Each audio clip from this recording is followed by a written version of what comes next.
बिस्मिल्लाहिर्रहमानिर्रहीम। अस्सलामुअलैकुम। आज एक नए वीडियो लेक्चर के साथ मोहम्मद साजिद। आज हम लोग स्टार्ट करेंगे आल्दो चैप्टर ए प्रोटिस्टा, लेकिन उसमें आज हम लोग स्टार्ट करेंगे किंगडम फंजाई।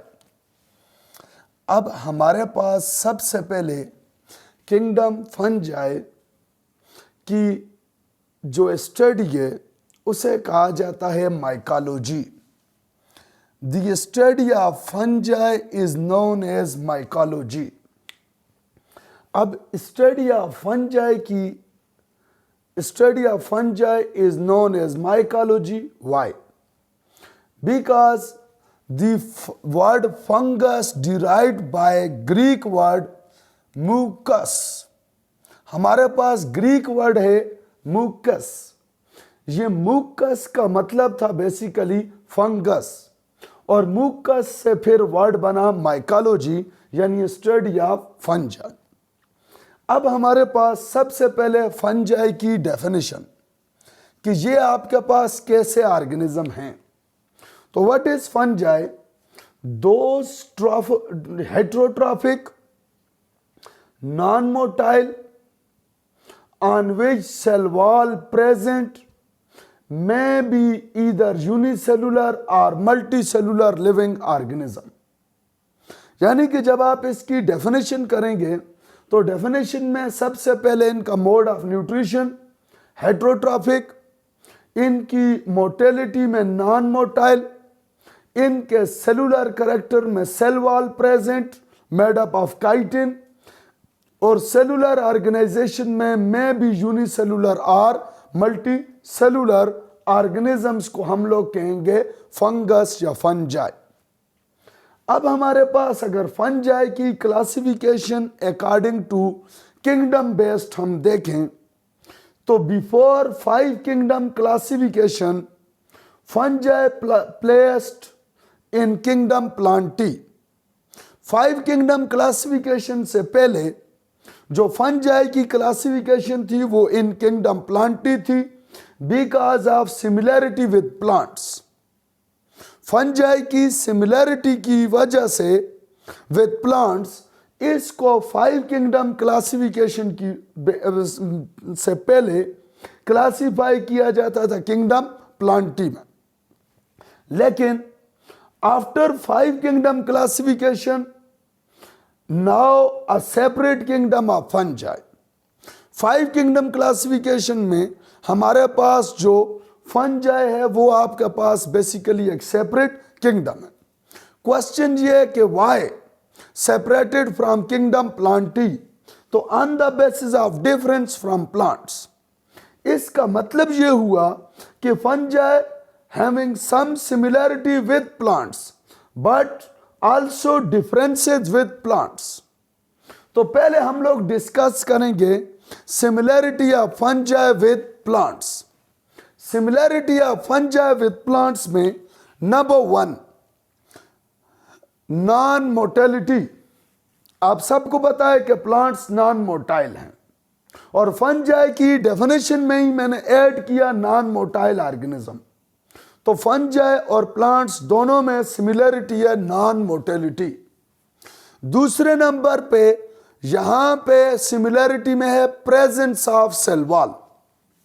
सेल वॉल की मौजूदगी, सिर्फ सेल वॉल की occurrence between fungi and plants is similarity. यहां पे कंपोजिशन ऑफ सेल वॉल इनके दरमियान डिफरेंस में हम पढ़ेंगे। Presence of cell wall is similarity between plants and fungi। Next number पे absence of centriole।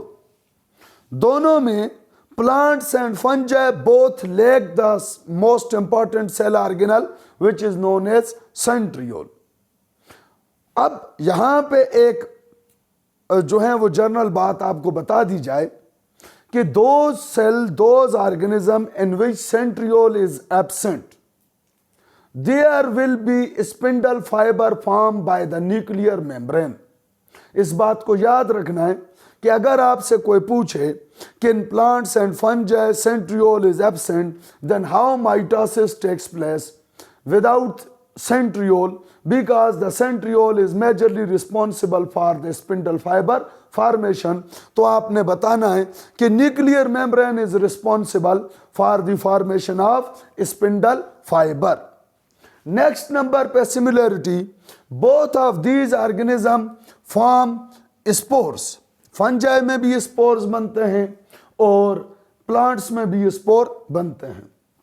Next number पे, both having reproduction through alternation of generation. ये alternation of generation पे मैंने ऑलरेडी LG में डिस्कशन की कि जब दो जनरेशंस हो, स्पोरोफाइट एंड गैमेटोफाइट, तो दोनों में हमारे पास ऑलमोस्ट अल्टरनेशन ऑफ जनरेशन होगी कि sporophyte replace to gametophyte and gametophyte replace to sporophyte. ये तो थी सिमिलरिटीज, लेकिन असल चीज है डिफरेंसेस जिनकी वजह से nowadays fungi classified as a separate kingdom. Number 1, may be unicellular. All fungi are not multicellular while all plants are multicellular. याद रखें कि प्लांट्स जितने भी होंगे जिसको आप प्लांट्स कहेंगे दे विल बी मल्टीसेलुलर, लेकिन fungi may be either multicellular or unicellular. So the presence of unicellular genera, so the presence of unicellular a complete group in fungi, the difference between plant and fungi. Number 2, composition of cell wall. Although cell wall presence is similarity, but the composition of cell wall is different. The cell wall in plants composed by cellulose, while in cell wall in fungi composed by chitin. जो fungi है उसकी cell wall जो है वो mostly chitin से बनी होगी. Next number पे सबसे इंपॉर्टेंट चीज जो बेसिक रीजन है, बेसिक डिफरेंस है between plants and fungi, that is heterotrophic nature. Fungi जो है वो आपके पास हेट्रोट्रॉफिक है, जबकि प्लांट्स आप सबको पता है autotrophic. Why heterotrophic? Because of absence of plastids. In fungi plastids and specifically chloroplast is absent. Because of absence of chloroplast, the photosynthetic pigment chlorophyll will also absent, therefore the mode of nutrition will be heterotrophic. And number 5, but the most important, in plants the stored food in form of a starch. Plants में stored food होती है starch की form में, लेकिन इन fungi the stored food is glycogen which is animal like character. Fungi में जो stored food है वो आपके पास किसकी तरह है? एनिमल्स की तरह, ना कि प्लांट्स की तरह. तो इसमें हेट्रोट्रॉफिक नेचर, इसमें काइटिन की प्रेजेंस, इसमें प्लास्टिड की एब्सेंस और इसमें ग्लाइकोजन की एब्सेंस, ग्लाइकोजन की फॉर्म में स्टोर्ड फूड. ये सिमिलरिटीज हैं with animals other than with plants. ये प्लांट्स के साथ नहीं बल्कि किसके साथ? एनिमल्स के साथ सिमिलरिटीज हैं या सिंपली डिफरेंसेस हैं विद प्लांट्स. इस वजह से अब fungi classified as a separate kingdom. अब नेक्स्ट नंबर पे हमारे पास कैरेक्टरिस्टिक्स ऑफ फंजाई, कि फंजाई के कैरेक्टर्स क्या हैं. फंजाई एक कंप्लीट किंगडम है. ये कैसा किंगडम है, किन ऑर्गेनिजम्स का किंगडम है, इसके बेसिक कैरेक्टर्स क्या हैं? सबसे पहले डाइवर्सिटी. फंजाई कोई छोटा किंगडम नहीं है.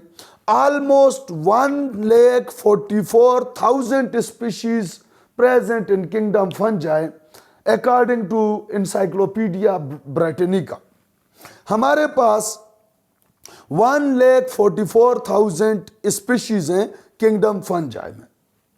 इनकी सेलुलर ऑर्गेनाइजेशन, जैसे मैंने पहले कहा कि मे बी यूनिसेलुलर और multicellular, both type of organisation present in the members of kingdom fungi. The group of unicellular fungi is typically known as yeast. ये जो आप नाम सुनते हैं यीस्ट यीस्ट यीस्ट, तो यीस्ट जो है ये किसी एक फंजाई का नाम नहीं है. The complete group of unicellular fungi is known as yeast, and also multicellular fungi is present. और आगे हम लोग जाकर डिस्कस करेंगे कि world largest organism multicellular fungi है. नेक्स्ट नंबर पे ऑलरेडी हम लोगों ने बात की नॉन मोटेलिटी. नॉन मोटेलिटी की दो रीजंस हैं. नंबर वन, ज़ूस्पोर्स एब्सेंट, जो हम लोगों ने ऑलरेडी डिस्कस किया था माइकोटा में कि इन फंजाई ज़ूस्पोर्स आर एब्सेंट. और नंबर टू, इसमें एक तो मोटाइल स्पोर्स एब्सेंट हैं, स्पोर्स बनते हैं लेकिन एप्लानो स्पोर्स यानी नॉन मोटाइल स्पोर्स. जबकि दूसरी बात, इनमें राइजाइड्स, ये राइजाइड्स की वजह से फिक्स्ड होते हैं. जिस तरह प्लांट्स में रूट्स होती हैं और वो जगह पे फिक्स्ड होते हैं, इसी तरह फंजाई नॉन मोटाइल है, फिक्स्ड है because of presence of rhizoid. Similarly mode of nutrition इनका हेट्रोट्रॉफिक होगा. हेट्रोट्रॉफिक में दे मे बी पैरासाइट यानी feed upon other living organism, जिसमें हम लोग कॉमन एग्जांपल पढ़ेंगे रस्ट, स्मट, पक्सीनिया जो हैं. इसके अलावा डेंड्रफ वगैरह ये जो आपके सर में होती है पैरासाइट. उसके बाद सेप्रोफाइट यानी डिकम्पोजर यानी डेड मटेरियल के ऊपर भी फीडिंग करते हैं. और नंबर थ्री, इनका मोड ऑफ न्यूट्रिशन है सिम्बायोसिस, यानी कि दूसरे ऑर्गेनिजम्स के साथ इनका म्यूचुअल बेनिफिट का रिलेशन भी होता है, जिसमें इंशाअल्लाह अजीज हम लोग दो चीजें डिस्कस करेंगे. एक तो माइकोराइजिया और दूसरी हम लोग इसमें मोड ऑफ न्यूट्रिशन डिस्कस करेंगे सिम्बायोसिस में लाइकेंस. तो ये आपके पास जब एलजी के साथ सिम्बायोटिक एसोसिएशन करेंगे, म्यूचुअल बेनिफिट का एसोसिएशन करेंगे तो लाइकेंस, और जब हायर प्लांट्स के साथ करेंगे तो माइकोराइजिया. नेक्स्ट नंबर पे इनका एक स्पेशल कैरेक्टर है न्यूक्लियर माइटोसिस, और मेरे ख्याल से ये सबसे स्पेशल कैरेक्टर है फंजाई का कि the type of mitosis during which nuclear membrane initially remain intact. Initially remain intact. Generally typically आप लोगों ने माइटोसिस को जब जो ही स्टार्ट किया तो आप लोगों ने कहा क्या टिपिकली माइटोसिस के प्रोफेज में आप स्टेप नंबर 1 में पढ़ते हैं कि nuclear membrane will be dissolve, कि न्यूक्लियर मेम्ब्रेन डिसॉल्व हो जाएगी एंड जेनेटिक मटेरियल यानी chromosome will be now in cytoplasm. ये टिपिकल माइटोसिस का प्रोफेज का ऑलमोस्ट फर्स्ट स्टेप होता है कि nuclear membrane will be disappear. लेकिन न्यूक्लियर माइटोसिस में when the nuclear membrane remain intact initially, later on it also divide, but initially during the segregation of chromosome the nuclear envelope will be remain intact. कैसे? जैसे ये for example हमारे पास 2 chromosome cell है, तो जैसे मैंने पहले बताया कि centrioles are absent and spindle fibre form by the nuclear membrane. Spindle fiber attached with the chromosome and nuclear envelope is still intact. अब nuclear envelope intact है, spindle fiber पे chromosome attached होकर सेंट्रोमियर से break. Chromosome जो है वो अपने nuclear pores पे पहुंचेंगे तो उसके बाद हमारे पास न्यूक्लियर मेम्ब्रेन डिवाइड होकर आपके पास 2 न्यूक्लियाई बना देगी. तो इस तरह की डिवीजन को कहा जाएगा न्यूक्लियर माइटोसिस. अब हमारे पास ये जो है न्यूक्लियर माइटोसिस, ये है स्पेशल कैरेक्टर किस चीज का? फंजाई का. सेल वॉल जो है हमारे पास ऑलरेडी हम लोगों ने बात की कि cell wall composed by chitin. Chitin is a nitrogenous polysaccharide या डेरिवेटिव ऑफ सेलुलोज भी इसको कहते हैं. इसमें हमारे पास अमाइनो ग्रुप होगा जिस वजह से इसको नाइट्रोजिनियस पॉलीसैकेराइड कहते हैं, काइटिन. काइटिन जो है वो also present in form of exoskeleton in most of arthropods, जो कि एनिमल्स हैं। नेक्स्ट नंबर पे इनकी बॉडी जो है, इनकी बॉडी थैलिस्ट बॉडी होगी। व्हाट थैलिस्ट का मतलब है अनडिफरेंशिएटेड बॉडी। अनडिफरेंशिएटेड बॉडी का मतलब क्या है कि neither differentiated into root stem leaves like plants, कि ना तो इसकी बॉडी रूट स्टेम लीव्स की तरह, रूट स्टेम लीव्स होंगे प्लांट्स की तरह, नार लाइक एनिमल्स, ना तो इसमें एनिमल्स की तरह जो है वो head, trunk and other parts of body होंगे, बल्कि इसकी बॉडी जो है वो अनडिफरेंशिएटेड यानी थैलिस्ट बॉडी है। इसकी इस थैलिस्ट बॉडी को कहा जाएगा mycelium. The thallus body of fungi is known as mycelium. लेकिन एक बात याद रखें कि थैलिस्ट बॉडी या माइसिलियम या जो टर्म हम अभी पढ़ेंगे hyphae, these all are character of multi cellular fungi. Unicellular में तो सिंगल सेल है, लेकिन मल्टी सेलुलर जो होंगे उनकी बॉडी होगी thallus, neither like root stem and leave nor like animals. And this thallus body, undifferentiated body, is known as mycelium in case of fungi. What is mycelium? Mycelium is the that body which having basic unit hyphae. ऐसी body जिसका basic unit, जिसका basic structural और functional unit hyphae होगा या singular में Haifa होगा, उसे हम लोग कहेंगे माइसिलियम। सम केसेस में माइसिल हाइफीज जो हैं वो इंडिविजुअली लॉन्ग फिलामेंटस बॉडी बनाती हैं माइसिलियम, बाज केसेस में हाइफीज एग्रीगेट होकर मशरूम लाइक स्ट्रक्चर भी बनाती हैं। अब ये हाइफी क्या है? हाइफी है long filamentous structure which is present in form of cylinder in form of longitudinal structure। यानी सिंपल लैंग्वेज में बात करें तो hyphae is head to head arrangement of fungus cell to form a long filamentous cylinder like structure is known as hyphae। अब ये हमारे पास hyphae basically है क्या और इसकी टाइप्स कितनी हैं, तो उसके लिए अगर हम लोग हेडिंग दें कि टाइप्स ऑफ हाइफी, तो major two types of hyphae known as aseptate and septate. अब यहां पे वर्ड सेप्टेट दोनों में कॉमन है। वर्ड सेप्टेट का मतलब है पार्टीशन, ये बेसिकली वर्ड है सेप्टा, पार्टीशन। वर्ड सेप्टा का मतलब क्या है? पार्टीशन। अब हमारे पास ये जो वर्ड सेप्टा पार्टीशन है, अब अगर हम ए सेप्टेट को देखें यानी anti septate means that partition absent, तो आप इस हाइफी को देखें जिसमें head to head cell arrange तो हैं, लेकिन उसमें आप देखें तो सेलों के दरमियान कोई पार्टीशन नहीं है। इसके कंपैरिजन में अगर आप इस हाइफी को देखें तो हमारे पास इसमें पार्टीशन प्रेजेंट है।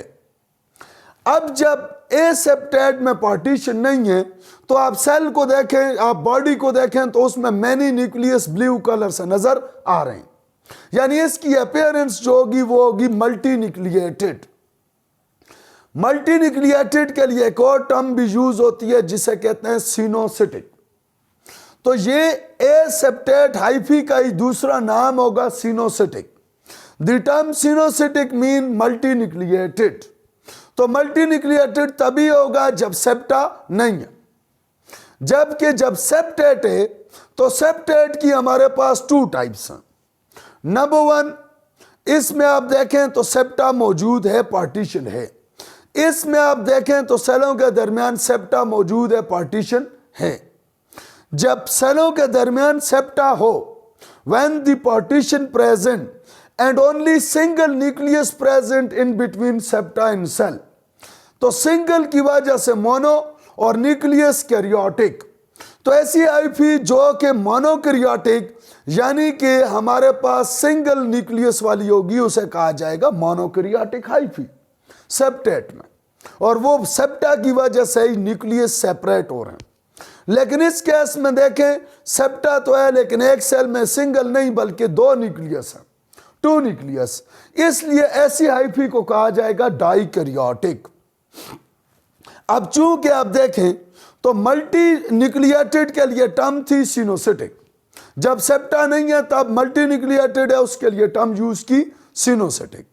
जब सेप्टेट है तो सेप्टेट की वजह से मल्टी न्यूक्लिएटेड तो नहीं है, या तो मोनोकैरियोटिक है या डाइकैरियोटिक यानी सिंगल आर टू न्यूक्लियस, इसलिए इसका नाम सिनोसिटिक नहीं बल्कि क्या है, एसिनोसिटिक। तो इस बात को याद रखना है, जो एसेप्टेट है वो सिनोसिटिक है और जो एसिनोसिटिक है वो क्या है, सेप्टेट। अब ये जो मोनोकैरियोटिक है इसकी टू फॉर्म हो सकती हैं। इसका न्यूक्लियस जो होगा वो या तो हैप्लाइड होगा या डिप्लाइड। ये आगे इंशाल्लाह आपको काम आएगा कि मोनोकैरियोटिक में भी इधर हैप्लाइड और डिप्लाइड, कि इसका न्यूक्लियस या तो हैप्लाइड होगा या डिप्लाइड। लेकिन जब भी डाइकैरियोटिक होगा तो उसका न्यूक्लियस हमेशा हैप्लाइड होगा। यह बात याद रखना है कि monokaryotic are of two type, either haploid nuclei और डिप्लाइड न्यूक्लियाई या nucleus, while dikaryotic is always haploid. तो यहां तक थे कैरेक्टरिस्टिक्स ऑफ फंजाई। इंशाअल्लाह अजीज हमारा नेक्स्ट टॉपिक होगा क्लासिफिकेशन ऑफ फंजाई, जिसमें हम डिस्कस करेंगे zygomycota, ascomycota, basidiomycota and deuteromycota. Hopefully आपने यहाँ तक लर्न किया होगा। फिर भी अगर किसी का कोई मसला हो इंशाअल्लाह अजीज उसे पॉजिटिवली रिप्लाई किया जाएगा। Thank you very much.